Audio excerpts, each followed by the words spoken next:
I never thought I'd see a woman in a flowing sundress, brandishing a megaphone and shooing a heron off my dock like it was her personal stage. But there she was, Lisa, strutting onto my quiet lakeside retreat, as if she'd just bought the whole county. The moment she kicked my tackle box into the water, snarling that it clashed with her VY shown, I knew my sanctuary was under siege. This wasn't just a fishing spot. It was my refuge, and Lisa had just declared war without even knowing I held all the cards. For years, this little dock tucked behind a grove of willows on a lake nobody bothered to map was my escape. Built by my dad when I was a kid, it was nothing fancy, just weathered planks jutting over still water. After 30 years hauling folks out of burning buildings as a firefighter, I'd come here at dawn with a thermos of coffee, a creaky lawn chair, and a rod older than my marriage. The lake didn't care about the screams I'd heard or the friends I'd lost to flames. It just sat there, silent, letting me breathe. No phones, no news, just the soft plop of fish and the groan of wood under my boots. That quiet was sacred until Lisa showed up. It was a crisp fall morning, fog drifting like spirits over the water. I just hooked a bass when a pop song blasted through the air, followed by cackling laughter and the clink of wine glasses. Through the mist came a neon parade. Women in yoga pants and floppy hats, dragging coolers and folding chairs. Then Lisa appeared, clipboard in hand, striding like she was about to fire the lake itself. She glanced at me, my rod still in hand, and announced to her posse, "This scruffy guy's ruining our VYB. Ignore him." I stood there, fish flopping in my net, as she unrolled a yoga mat across my dock and declared it her sunrise wellness retreat. "Ma'am," I said, keeping my voice steady, "this is my dock. My land." She laughed, loud and sharp, like I'd claimed I owned the sky. "This is public space," she snapped. "I checked with the Homeowners Association. You need to leave. You're stinking up our event." Her words hit like a slap, not the insult, but the gall of her standing on a dock I'd hammered together with my dad, a place where I'd mourned my brother, taught my daughter to fish, held my wife after her last chemo session. This wasn't just land, it was my heart, and Lisa was trampling it. I tried reasoning. This isn't HOA property. I own it. Got the deed to prove it. Her eyes narrowed. No signs, no proof. Sounds like a scam to keep people away. Before I could respond, she clapped her hands and shouted, "Ladies, photo time!" Onto the dock. A swarm of perfumed women surged forward, knocking over my coffee, stepping on my rod. One snapped a selfie with Lisa posing like she'd conquer a mountain, captioned, "Reclaiming Nature." I didn't yell. I packed my gear and left, but I wasn't done. That afternoon, I drove to the county office, pulled my deed, and made copies. I ordered bright red private property signs, waterproof and legal. I called my lawyer not to sue. Not yet, but to start a paper trail. The next morning, I found glitter in the water, empty wine bottles bobbing like buoys, my chair sunk in the lake. Lisa wasn't just rude, she was a wrecking ball. I planted my signs, "No trespassing. HOA has no authority." But Lisa wasn't fazed. A week later, an HOA notice arrived, accusing me of unauthorized fishing and creating a nuisance. It was laughable, but it meant one thing: Lisa was all in. Then she upped the ante.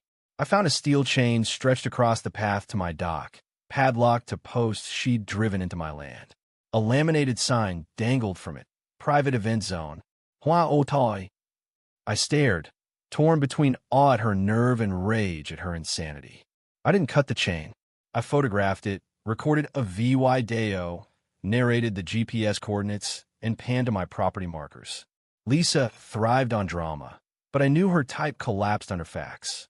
So I built my case.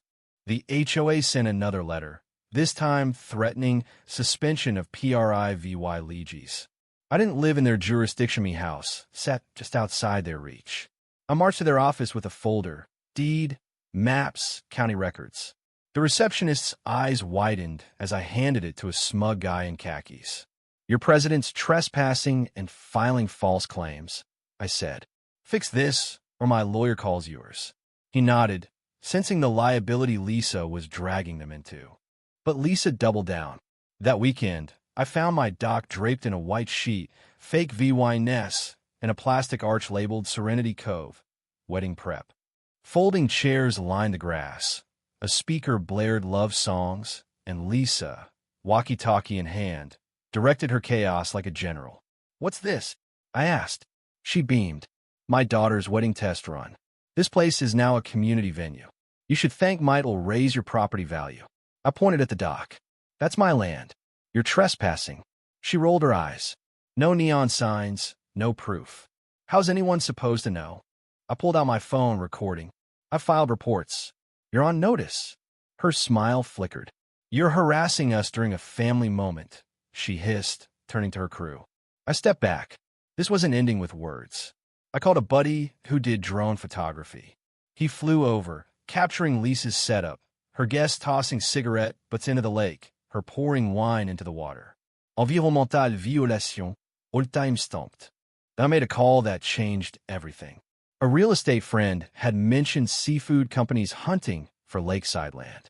"Think there'd be buyers for my parcel?" I asked. He laughed. "They'd kill for it, cold storage, processing, you name it." The idea hooked me. If Lisa wanted my spot so bad she'd break laws, maybe she deserved to lose more than access. Maybe she needed a permanent reminder of who she'd crossed. Lisa kept pushing, posting a video online, calling me a menacing squatter. It flopped, but it showed her desperation. That night, sipping coffee on my porch, I stared at the moonlit dock. I tried reason, evy denke, patience. If Lisa wanted war, I did it my way. At the HOA's next meeting, I dropped a bomb. A county map showing my land, clear as day, outside their control. Lisa scoffed. "That dock's always been public." I stared her down. "Show me your maps." She fumbled. A board member, Cliff, flipped through my folder, muttering, "This checks out. He's not even in the HOA." Lisa slammed the table. "He's ruining our community." Another board member cut in. "If it's his land, we can't touch it. We're liable if we try." The room went quiet. I left my folder and walked out. 2 days later, Cliff showed up at my door with an apology letter, signed by the board except Lisa. She'd accused them of colluding with a hostile landowner.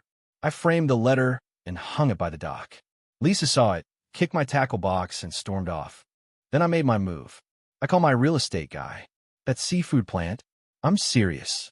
A week later, a company rep inspected the land. They loved it. Road access, clean water, zone for industry. I signed the papers.